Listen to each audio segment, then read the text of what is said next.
Tanzania timu inayocheza ligi kuu ni moja tu, Simba. Ndio tunacheza ligi kweli.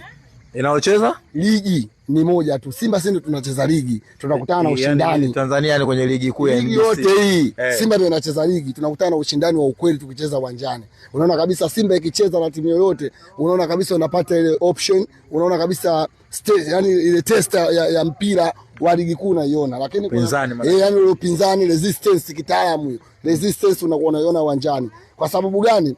Sisi tunakamiwa na watu tofauti tofauti, tunakamiwa ukiangalia hata kuna baadhi ya marefa wanatukamia sisi timu kama hivyo. Umeona kabisa Singida amejiandaa, kwa sababu ukiangalia Singida huyu mchezaji wao kiungo wao nani Aucho kuonekana karibia mechi 3, lakini kisa anakuja na Simba tayari washamtoani kama bunduki imeandaliwa kabisa kwa ajili ya maangamizi. Sasa hizo si mbinu za mwalimu kutokana na mchezo usiku. Unasemaje? Sisi silaumu, ila nasema Simba ndio anacheza ligi.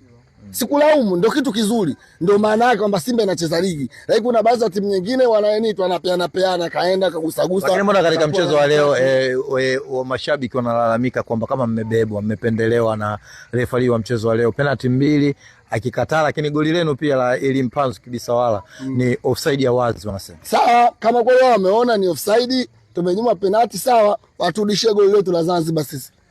Watu bebe goli letu wa Zanzibar tuge na pointi zetu 3 sisi tutawapa Singida. Goli zao 3 sisi goli ngapi? Goli 2, maana kama wangepewa penalty. Goli 2. Tufanye ameshinda penalty 2. Tuwape pointi zao 3 na sisi kama mpira upo hivyo sasa. Si ndio upo hivyo tunavyotaka. Tuwape Singida pointi zao 3. Na magoli yao mawili wametufunga. Na sisi tukachukua goli letu moja kwa na pointi zetu 3. Au mnasemaje ndugu zangu? Tubaya sasa. Hapo